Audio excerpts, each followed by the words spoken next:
En fait, j'entends le mot juste de Maître Leclerc, hein, qui dit qu'en effet la décision, mais parce qu'elle est de la responsabilité de la justice.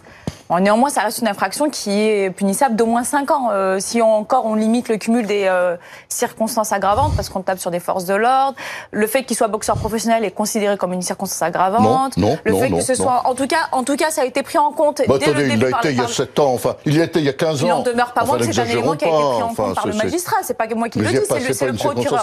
Il y a deux ensuite, circonstances il y a les aggravantes. violences en réunion. Il risque pas 5 ans, il reste 7 d'ailleurs, je vous le dis. Oui, mais c'est pour ça que je me suis refusée à laisser cette circonstance aggravante s'accumuler jusqu'à la 7e, donc j'étais partie sur 5. Il aura un régime de semi-liberté. C'est ça, donc on est sur un régime de semi-liberté, donc la journée il pourra travailler, le soir il rentrera en prison, au moins pour ces quelques jours, parce qu'a priori un rendez-vous est prévu. Mais les syndicats de policiers n'ont pas crié au scandale. Je sais que les policiers et les gendarmes suivaient de très près ce procès comme une sorte de symbole. Est-ce que les violences policières allaient être suffisamment condamnées? Et finalement, les syndicats sont plutôt satisfaits aussi de ce jugement.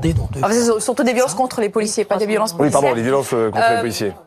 En fait, il y a 2 éléments à prendre en compte. C'est l'avocat des parties civiles qui, en sortant du procès, disait que les gendarmes étaient plutôt satisfaits. Et l'intérêt pour nous, c'est surtout qu'ils soient reconnus en tant que victimes et qu'ils sortent satisfaits de ce procès. Après, nous, en tant que syndicat de policiers, on est un peu, évidemment, outrés par ce genre de décision. Mais d'un autre côté, on relativise parce que d'une partie, chacun y a trouvé son compte. D'ailleurs, Maître Leclerc dit lui-même qu'il ne fera pas appel et les victimes sont satisfaites. Et c'est ça le concept de la justice. Et de l'autre côté, c'est toujours plus que ce qu'on a l'habitude d'avoir. Nous, les policiers, en général, on a des peines qui sont bien moindres. Donc au final, dans cette triste situation, on est obligé de dire que c'est bon. Notre client a dit qu'il était venu au départ.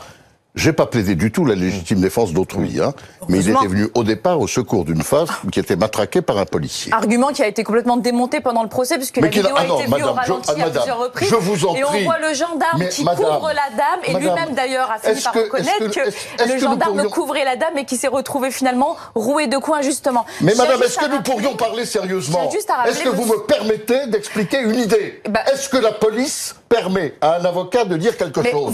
Si la police doit seule avoir la parole, je me tais immédiatement. Bon, je me tais. Vous devez exprimer la réalité. Alors, on va laisser Maître Leclerc terminer son raisonnement. C'est la réalité du procès. Alors, on va laisser Maître Leclerc terminer. Alors, vous dites, attention, il y a aussi violence policière. J'étais en train de dire qu'il y avait dans cette affaire, par mon client, l'invocation de fait. Des boules de pétanque ont été lancées sur les forces de l'ordre. On en a trouvé chez des manifestants en amont.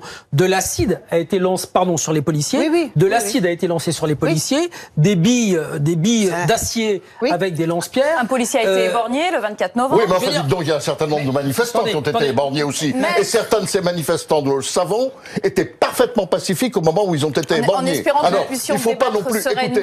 Ou bien nous avons une discussion sérieuse, ou bien nous avons une discussion polémique.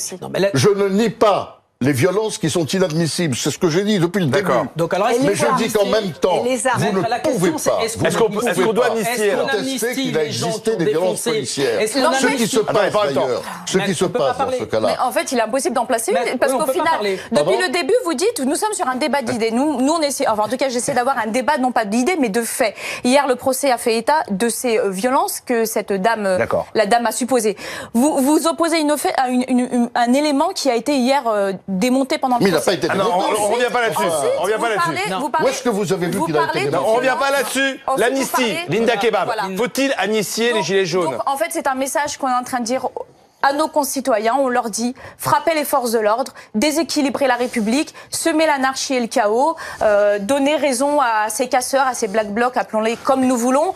Enfin bref, ce mouvement Gilets jaunes, s'il doit perdurer, et c'est dans sa légitimité, il doit perdurer sereinement. Je suis certaine qu'on peut atteindre à un moment à l'aboutissement des revendications sans violence. C'est ce qu'on dit depuis le début. Oui, bah ça, le problème, c'est que les violences se répètent. Vous voulez Maître Leclerc. Là, on a accusé tous les gilets jaunes quand même. Il y a une chose qui diffère beaucoup avec mai 68, c'est qu'aujourd'hui, on a les réseaux sociaux. Si en mai 68, l'amnistie était sûrement acceptable dans un contexte, la fin du conflit, dans un contexte sociétal bien particulier, etc. Avec, c'est un geste de réconciliation aussi, d'apaisement. Oui, le souci, c'est qu'aujourd'hui, avec les réseaux sociaux, on a aussi une espèce de surenchère dans la violence et dans la haine. On le voit au quotidien. On est aussi, nous, policiers, journalistes, victimes de menaces, etc. Et aucun débat serein et aucune tentative d'apaiser les tensions ne semble je suis l'objet d'une volée de menaces. Bon, les journalistes aussi, tout le monde. Mais ce qu'il y a, le souci, c'est que est-ce que ce genre de message sur les réseaux sociaux, où on a ce mouvement qui est né des réseaux sociaux, va pouvoir trouver un écho favorable? Ça, c'est un petit peu plus compliqué. Malheureusement, la justice fait avec les moyens qu'elle a. Il faut rappeler qu'elle a été obligée de renvoyer 2 affaires auparavant parce que je pense que les magistrats savaient que ça allait durer. Ça, c'est un problème politique, comme disait Maître Leclerc. C'est le même problème dans l'hospitalier, dans l'éducation, dans la police. Il n'y a pas de moyens. Et de toute façon, c'est aussi un des problèmes qui conduit à la fracture sociale aujourd'hui en France. Retrouvez toute notre actualité sur videopolice.com, la chaîne YouTube d'Unité SGP Police.